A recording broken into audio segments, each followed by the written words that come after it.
Welcome to the Queens of Moxie. I'm Mary Kay Campbell, the host of this program, and I'm so excited that you've decided to join us today. Every week, we bring amazing women to our podcast to talk about how they have stepped into joy and reclaimed their moxie and are living their authentic life. I want to get started, but before we do, I want to remind you to subscribe to the weekly email.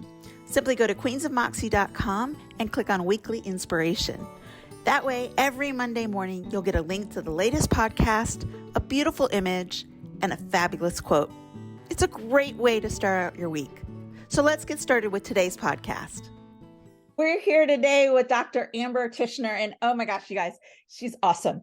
And if you haven't been following her on LinkedIn and all the other social platforms, I encourage you to do so, because I probably could not pick someone who is more closely aligned with what I believe and the importance of empowering women and really being advocates for women. And so I want to give you a little bit of background about her, and then we're going to jump right into it. So she went to Washington State University and got her undergraduate degree in graphic design and photography, which, you know, for me as lifelong marketing and strategic communication persons, I'm like, yes, awesome. Although I'm not a graphic designer, I'm a writer. But didn't really spend a lot of time in that, and ended up going and getting her master's and her Ph.D. in the psychology of work, the work environment. And it's got a more formal name than that, but that's just the best way of describing it. So it's really looking at how do you interact and how do you make things work more effectively in the workplace. And she, focused on that organizational change and the things that, gosh, what have y'all been going through for the last 3 years, right? But she started her own business, and all right, I want to make sure I get this right. In November of 21, she published a book behind Frenemy Lines, and it is all about women's rivalry in the workplace and avoiding that, and how to deal with it. And so I'm so excited to talk with her about that. And before we do that, one of the things that she shared with me before we got started that I think is just so interesting is that at one point, before she went back to school, or in the middle of all of that, she was thinking about maybe teaching. And her mom was working with, I want to get this right, independent schools, and working with them. And she was doing it in a number of different countries. And she was in Saudi Arabia for a while. And Amber got to go there and experience that. And, as a female in a Middle Eastern country, it's got to be so different and eye-opening. So before we jump into all the other stuff, tell us about what it was like to be in Saudi Arabia as a female. It was beyond eye-opening. First off, thank you for having me. But yes, it was so beyond eye-opening. So my mom was the superintendent, and we lived on an American compound. So that was just like living in small town USA. But when you would step out of the compound, I had to cover. I didn't wear the full hijab, but I wore a scarf over my head, and I wore the long abaya, and you couldn't congregate. Men and women couldn't congregate in public. Women were always behind a curtain. When we would go to the mall, you always had to be covered. Typically, women would walk a few steps behind men. Women could not drive. There was just so many things that women could not do. That was just eye-opening to me, because I'm a very independent, outgoing, like to meet people type of person. And so it was a game changer to learn how women are treated in this particular country. And I would live there for a year. So I really was immersed in the culture for a year, and I loved it, in the sense that I also knew my year was coming up and I wasn't staying longer, but it was a great way to see another culture that I wouldn't typically have had that opportunity to do so. So, as someone who is an advocate for women and empowering women, what did that do for your perspective on this? And, I think about, if I went there, I couldn't go there, honestly, because I am way too Yeah. vocal, and I think it would make me so angry, and I would want so much to like help these women that I would probably get myself into really big trouble. So how does that shape what you're thinking and doing? So I knew I could not open my mouth Right, because there are such strict laws there that you right, cannot. Like I right. knew certain days as an American not to go shopping downtown. You didn't want to stand out as an, especially a female American, but it yes, it does provoke a sense of outrage. Like, why are certain countries or areas limited to certain things that they can or cannot do? And it also reaffirmed that I'm blessed to have been born where I am and have the freedoms that we have. And so I think it just sparks that fire to keep doing what I'm doing. And eventually the message will get out. And it's interesting. I've interacted with other women in other Middle Eastern companies who maybe aren't so as strict as what Saudi was, and they welcome my message that I'm sharing. And so, there's hope. And I know since I left Riyadh, like it's changed a little bit too. Women now can drive. There are certain little things that are occurring, but again, it's definitely a male dominated. I could not live there indefinitely. No. Yeah, yeah. I wish I could remember what country it was. I was listening to a Moth Radio Hour, and it was Yeah. talking about a woman who, when she was in one of the Middle Eastern countries, wanted to learn how to ride her bike, and ended up starting a movement of Wow. teaching young girls to ride a bike. Yeah. And I thought, my gosh, like we take that for granted, right? Like, Mm-hmm. what do you mean you never learned how to ride a bike? Because you weren't allowed to ride your bike in public. Yeah, Yeah. it's kind of mind-blowing. It's mind blowing. And even when I was there, because I was on a Western compound where I lived, I'm sure I didn't even experience the fullness of what that culture is like if you were in everyday living. But it, it's mind blowing. You're right. It opens your eyes. It Yeah, opens your eyes to what you have and the differences, yeah, yeah, for which sure. is so important. Yeah, absolutely. So shifting gears, Yeah. you've spent a good part of your career doing change management, leadership through change, and with big companies like IBM and consulting and Yeah. things like that. Um, let's talk about women and women in the workplace. I mean, I have to say that whole idea of the mean girl, I wish I could say it went away in high school. And I hate to say this, I live in a neighborhood here in Charlottesville that um I'm not from Charlottesville, but I've been here 15 years, Yeah.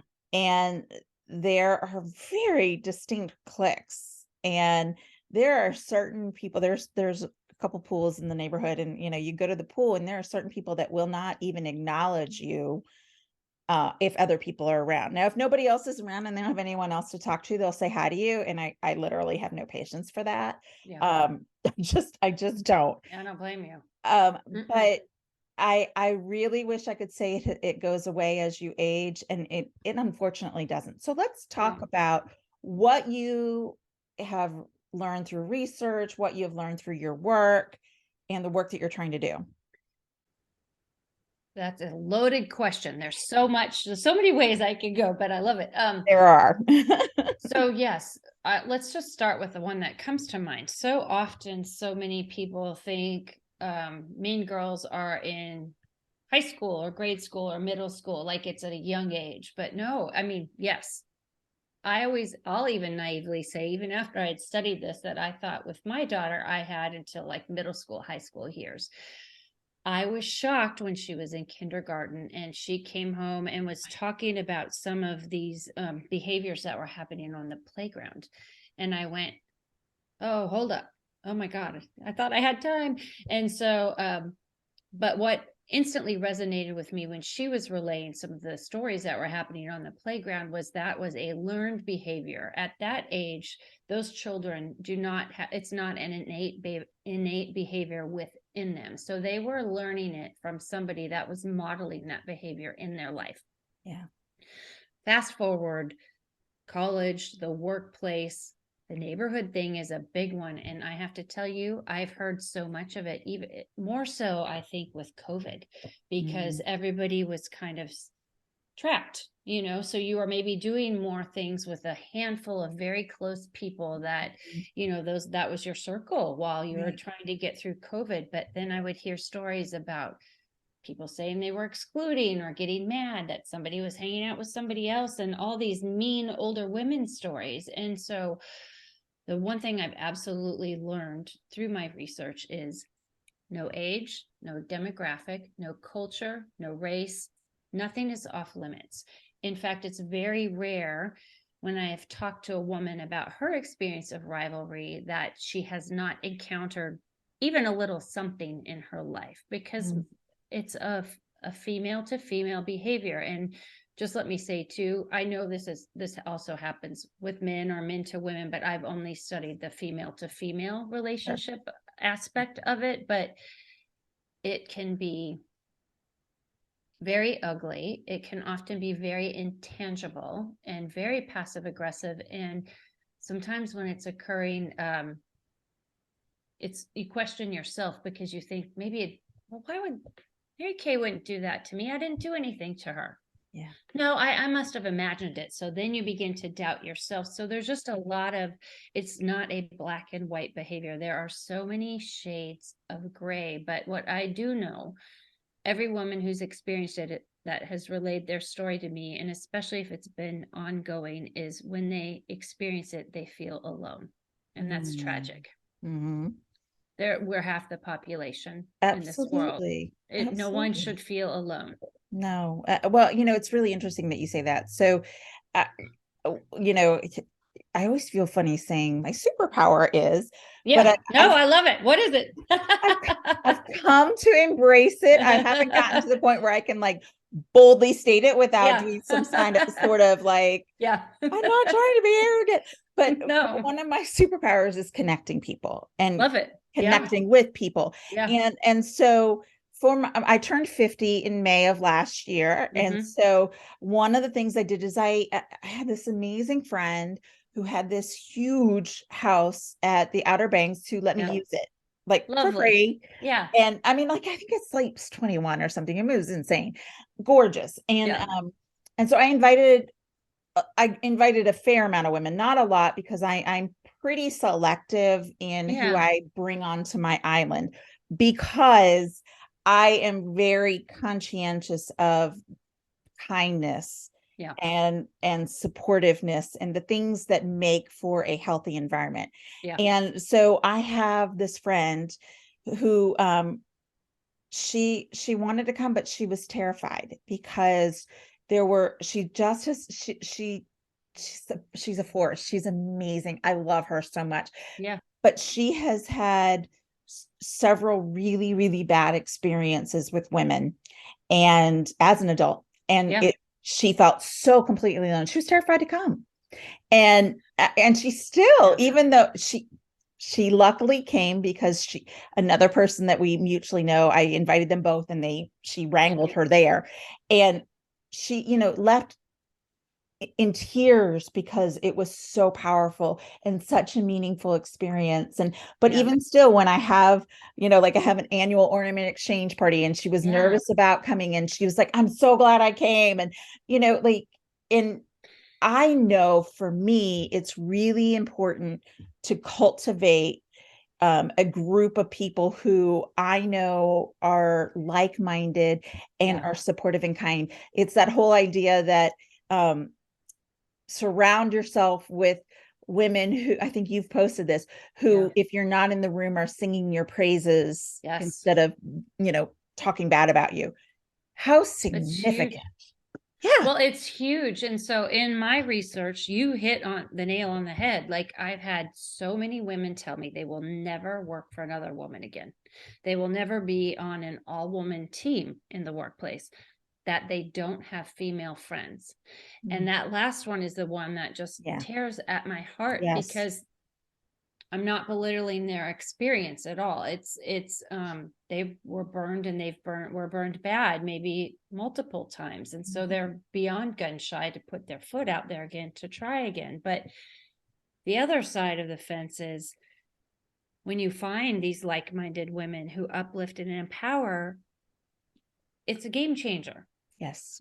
So what I always say to women, it's hard, but you have to work at cultivating relationships. Mm-hmm. I liken it to getting your date on. How did you meet your significant other? You dated that individual. Mm-hmm. Mm-hmm. And so you can date friendships, you Yeah. know, and you can go to networking groups, or you can try new things, and you can give it a time or two. If it doesn't work, there's another option out there. But Yeah. you can't just, if you let a negative experience control your friendships or lack thereof, then that other woman who, if it was a rivalrous experience from another female, then ultimately she's still winning, or she still has control over you. Yep. And Yep. there are too many good women out there to let the bad ones, control that. Yeah. Yeah. Yeah. And, I like I said, I've worked in the strategic marketing and communication space my whole career. Guess what? Almost everybody in this space is female. Yeah. And I have had amazing bosses, and boy, have I had some doozies.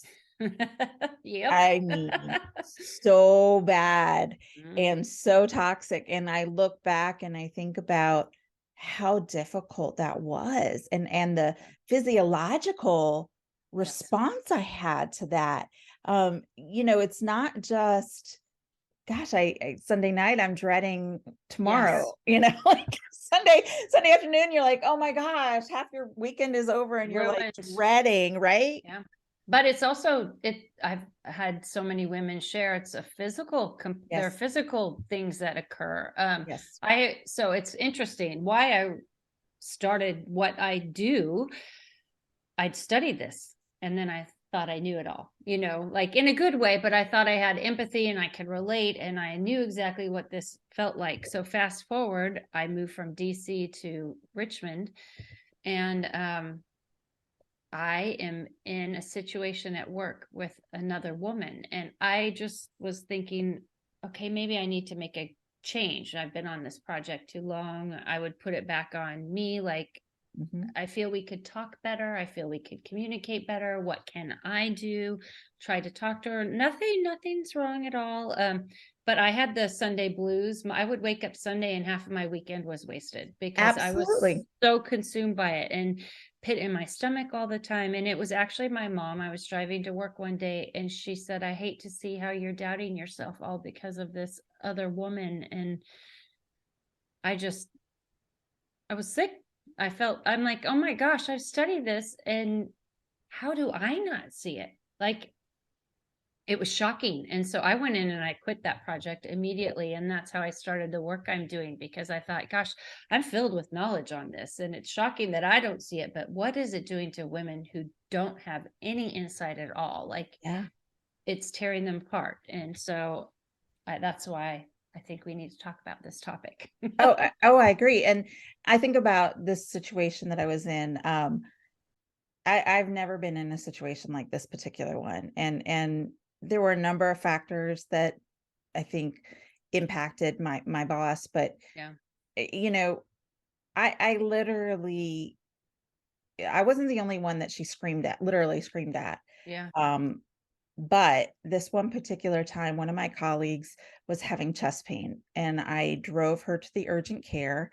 And when we got there, I texted my boss and said, hey, I just want you to know this is what's going on, and continued to keep her informed. They told this person she needed to go to the ED, took the person to the ED. Anyway, the next morning I come in and my boss corners me and starts screaming at me, telling me that she should have been the one to make the decision, that I should have talked with her before I took the person to urgent care, that what if something had happened and who would they sue, her or me? Oh my gosh. Did she ever once ask about your colleague? No. Plus, who acts like that? I mean, yes, it's crazy. And some of the stories I've heard, and I'm sorry you experienced that, some of the stories are absolutely shocking. Yeah. I mean, like, I worked in healthcare most of my career. What do you mean I don't take someone to the hospital if they have a chest pain? I'd say There's no time to anybody, call you and no, consult. you just go. You just go. You take No. that care of that person. Who cares? No one's thinking about who's going to get sued. Well, Oh my gosh. something had happened, which is very unlikely. There's something called the Good Samaritan law, which Yes. means that we all would have been protected. Yes. It wasn't, that It's was not just, rational. It's no, not rational no, behavior. no. No. And, in the course of the time that I was in that position, I gained 30 pounds. I cracked a molar. I had migraines. Oh, yeah.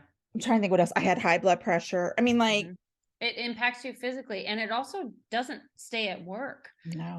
I mean, it affects, you can't compartmentalize and say, okay, I'm having this bad day because of this woman. I'm going to leave you at work, go home and be happy with my family. No, it comes with you. It impacts your sleep. I'm sure you're probably grinding your teeth, which is why you cracked your molar. Yeah.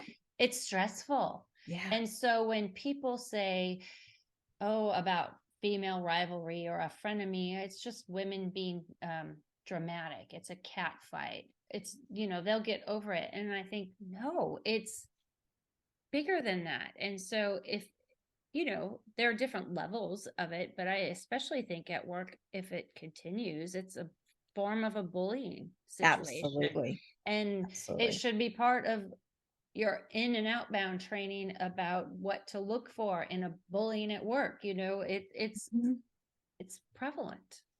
So in your research and in the work that you've done, what's causing this? Okay, it's a learned behavior, but I mean, don't we grow up?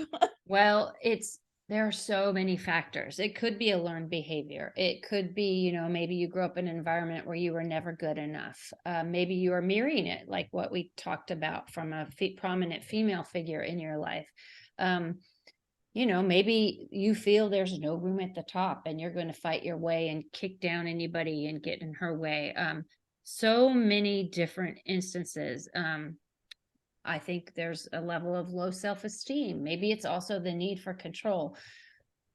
First and foremost, however, one of my very favorite sayings is women who love themselves love other women. And if you don't love yourself, it's going to be very hard to love other people. And so if you're not feeling good about yourself, I think it's easier to act that way towards somebody else. So you have to look inward. Like, a lot of people won't admit that they do this. I would love to talk to women that would admit that they act this way, but I think you have to love yourself. And so when you look at women that do, they don't feel less than, or they don't feel like there's a scarcity factor, or they're not the victim. Like, you're just being who you are as a person. You're happy in your own skin and you want to see others succeed and be happy too. It's like that idea that I can't, the idea is that just by loving somebody else doesn't limit the amount of love that I have. It actually grows exponentially. So just because I love you doesn't mean there's nothing left. You know what? There's so much left. And it's the same idea. And it's that difference between scarcity versus abundance. Yes, huge. But a lot of people have the scarcity mindset. I mean, you and I could each be a coach. We could coach the people on the exact same thing. Even if we were helping people through the same things, you're a very different person than I am. So I wouldn't honestly look at you as my competition. I would say, how can we, even if we're doing our own individual work, how can we partner in the sense, like, maybe my docket is full and I can't take any more clients, but I know you're looking for people I could refer. Maybe somebody crosses my path that might not be the best personality fit, and vice versa. It's like you can share, but there's room for growth. And I think when that switch is flipped, it's amazing how much of a game changer it is. And it's that whole idea of complementary, like, okay, this is the area I specialize in, and this is where I thrive, and this is what I do well. This is what you do. And you know what? I can, this whole change thing, understand it sort of, but not, no, I would definitely come to you and say, hey, you focus on the workplace, I focus on personal development, or whatever. Yeah. And there is that complementary, there is that supplemental, there is that, again, it's abundance. Yes. And I think that I don't know if it's just society has taught us to have this mindset of scarcity, that if I have the piece of the pie, then there's nobody else can, I'm not sure where that originates. Yeah, I think it is society. I think it's also, you look at women's evolution in the working environment. Women are still fighting for their room or their place. And so I think, so many places, maybe there was a token female, or maybe there's the mindset, well, I got my way to the top. I did it all on my own. Why should I help you? No one helps me. That's how you build character, but it's not that. And I've heard a lot of stories from women. Maybe it's a young woman fresh out of college and she's entering the workplace. And then you have an older woman who may have been in that environment for a while, but she feels threatened that new blood is coming in. And so they butt heads and she's mean, and the young person, but it's baffling, because if they initially could sit down, maybe have a cup of coffee, get to know each other, they could see how much they could learn from each other. The older woman could share the culture and what's happened and her knowledge. And the younger woman could share some new ideas that are coming, if they could work together, they could be a force that you can't reckon with, but it's so often it's I'm scared I'm going to lose because somebody new is coming in. Yeah. So let's talk about what you can do if you're in a situation where you're dealing with other people. And the follow-up to that would be, how do you turn that mirror and look at yourself and go, ooh, yeah, I didn't realize I was doing that. So that's a huge one. It is. Absolutely, it is. I think always reflection is good. You have to look inward and say, if am I contributing to the situation? Chances are you may very well not be, but you have to look inward, because what if you are? What if you're dealing with somebody and it's not actually a rivalry? What if it's cultural differences? What if it's maybe she's shy and so she comes off as being bitchy, or somebody that you can't walk up to and talk to because she's painfully shy? Like, you don't know. So you first look at yourself, then obviously the love yourself comes into play. Sometimes you're just in the wrong path at the wrong time, and that behavior is just going to come at you. And so I say this to a lot of people. I've said this a lot to my kids. I have two middle schoolers, but you never can control somebody else's behavior. You can only control your own. And so it's hurtful and it's painful when something is done to you or feels ugly and you don't understand it, especially if you didn't do anything to cause it, but you can control how you react to it. So you can walk away. I'm not saying being walked on, because I think you don't want to be a pushover, but I think you can always be kind, but I don't think you have to tolerate the behavior either. When you're in it, especially at work, there can be a lot of fear associated with it.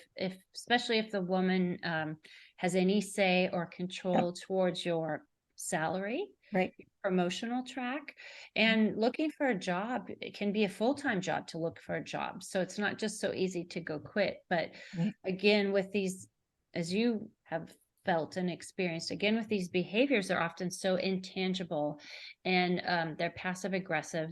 Additionally, they're often not done in front of other people. Absolutely. You had mentioned the lady cornered you, your boss. So it's hard to then go seek support if you can find it in that environment. So document. Write everything down. After a while, you will begin to see a pattern will evolve out of it. That's one of my first and foremost things is to tell people, because if you did go to HR, or if you did go to another leader or somebody for help, they're going to want to know what you're wanting help with. So then you have some documentation of what has occurred.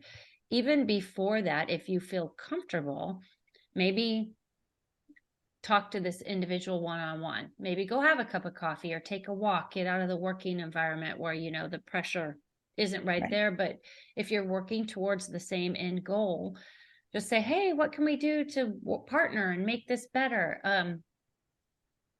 Chances are she may not be open to that, as I experienced, but you know, you've done what you can to address it with her first. Right.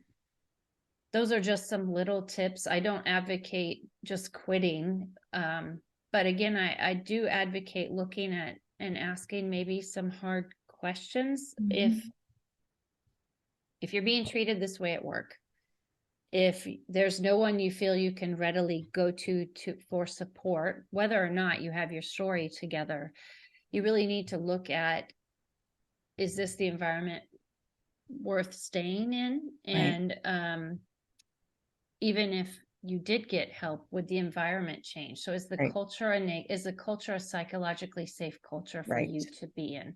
And if it's not, those are some hard questions. So even if this situation ended, what would the culture be like thereafter? It's still going to be not a psychologically safe environment. And that's huge. You have to be in an environment where you feel supported, where you feel loved, where you feel that you can 100% be vulnerable to be yourself. Yes. And I'm pleased to see that being discussed so much more. And I really believe that there's a shift happening in the work culture of our country, where people are starting to say, hold on, you know, this is not a psychologically safe environment. I can't communicate this way, or I have to behave a certain way in order to not ruffle feathers. Now, I am not saying that we should be, you know, obnoxious or difficult or, you know, any of those things. But I think it is reasonable and acceptable to say there are some benchmarks for what are reasonable expectations for a work environment. Yes, you don't want to walk on eggshells. You don't want to live in fear. You can't, it's not healthy. Look at how much time you spend at work. You want to be around I mean, studies show productivity goes way up if you have an environment where people feel trusted, where they know they can be themselves, because there's no fear associated with it. Right. You know, and I have realized, you know, that was the culture at that particular organization was just not the right culture for me. And, you know, the workforce was such a way that I knew I needed to leave, but I couldn't leave as quickly as I'd like. I mean, that's just, you know, I'm a single mom. It takes a while. I know, but it takes so long. One of my big things I tell women always keep your resume up to date, just because to go back and look through what you've done, it can be hard to remember all the details. So as soon as you've nailed a big project or gotten a a reward or something, recognition for something, write that down. Write everything down. So then you have it. If you had to leave somewhere quicker than what you might have anticipated, that will help you save you some time in the long run. It's just a drop file, you know, like exactly. I used to have an email file.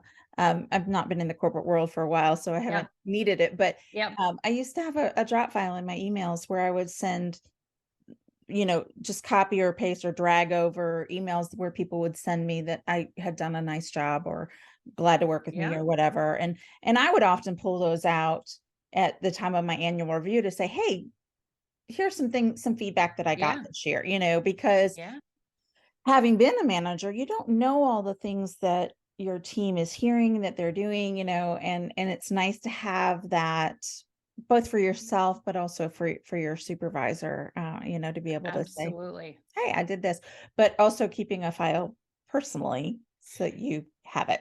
So you don't lose it. Yes, absolutely.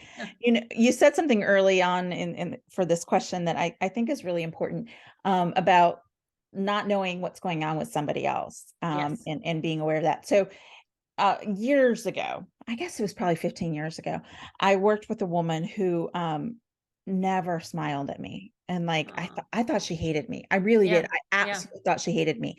And, fast forward, I don't know, 7, 8 years, she got braces and, she had a severe overbite. And so she literally had to have jaw surgery to fix it and everything. And when she got her braces off and everything, I was like, she smiled for something. I was like, oh my gosh, your smile is so beautiful. You know what? I found out that day that she didn't hate me. She was so self-conscious about her smile that she would hide her teeth. Yeah. And I said, oh my God, I thought you didn't like me. She goes, no, I just didn't like my smile. Oh no. Yeah, but that's an assumption. I mean, that's a natural one. Right. Years. Absolutely. Because years of working with this woman. To never smile, like that's a big thing. Wow. Yeah, but it's true. It's like, you don't know, like you would have never thought that. The same thing if somebody is, my example, if somebody is painfully shy, like she may come off across as being aloof or stuck up. Probably not that at all. It's hard for her to talk in groups or, Right. like you just never know. Don't assume. Yeah. It's amazing when you it's such a paradigm shift. Yeah. And that was such a moment for me of going, all these wow. years, and anybody that knows me knows that I still was like, hey, how are you? I'm like over the top, excitable and energetic. And I am the farthest thing from an introvert and someone who's shy that you can get, like truly. But I also recognize that I overwhelm people. And in my age, I've started to recognize that sometimes I need to pull back, or sometimes I need to be quiet and let others speak. And I try really hard when I'm facilitating a conversation or a meeting to call on other people, maybe that aren't always contributing, because they often have like some of the most insightful insights that you're like, oh my gosh, I never would have thought about it that way. And but they wouldn't probably readily raise their hand either. If the chatter's going back and forth, they would just sit and watch it. It's interesting. Some people poo-poo the whole introvert extrovert Myers-Briggs, all those things. For me, it's been very helpful because I recognize that I get my energy from being with people, and I love that kind of stuff. And I had a CEO who I adored, and he had like no E points. I had like no I points. So he was complete introvert and I was a complete extrovert. And what I found was that I put him in a situation one time during Breast Cancer Awareness Month where we had like 3 events in one day, and he had to do a media interview, and it was a lot. And he left this particular event early, after he did his introduction. And I said, hey, I texted him like, where are you? You can't like just leave. You were in the front row.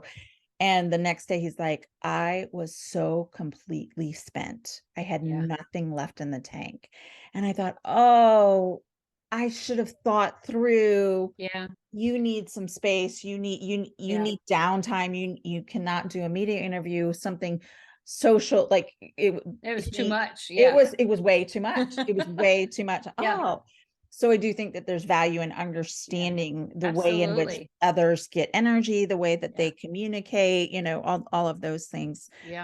So I don't want to take up too much more of your time, but like, are there other things that you want people to think about, or that your research has shown, or that would really help people if, in this situation, or just in general? I think one of the saddest things that I've realized from women, the stories that I've collected, is that everyone has said they felt alone when they've experienced it. And that to me is tragic. So I think that's the thing to look at, is there are women out there that do uplift and empower, and it feels miserable when you're in it. But if you literally go through the process of, I found also too, a lot of women don't see that they're in it when they're in it. It's upon reflection that you really can kind of take in everything that has happened. But if you cope, and if you truly deal with it and even forgive, it doesn't mean you're condoning the behavior, but you're forgiving the experience so you can move forward. It doesn't absolutely mean you have to ask forgiveness from the other woman. No, but it just means you're releasing it so that you can move forward, so that doesn't control you anymore. I think, and it's hard work. I think it's so hard if you feel like you can't trust other women, but when you do, if you give that a chance, that's what my wish for women is. If you give that a chance, you will see that there are like-minded women, and you will find your tribe or your circle or whatever you call it, but it will be a game changer. So just know you're not alone. That's really my key thought. I love that. I think that that's so refreshing and encouraging. Thank you. Yeah. Well, Amber, I so appreciate your time today. You have been just a fantastic conversation, and I would love to like pick your brain about all the research that you've done, but I also recognize that we have limited time. But thank you so much. I really appreciate it. Thank you for having me. It's I appreciate it. I appreciate and love the work you're doing, and we can save the research for another conversation. So yes. Sounds great. Thank you so much. Thank you. Thanks for joining us on the Queens of Moxie podcast. I hope that you found it inspirational and that it helps you to think about how you can step into joy and live your authentic life. And remember, we have a weekly email so that you don't miss any of these episodes. Plus, it starts your Monday out with an inspirational quote and a beautiful image. If you haven't subscribed yet, go to queensofmoxie.com and click on Weekly Inspiration. Thanks again for joining us, and we'll see you again next week.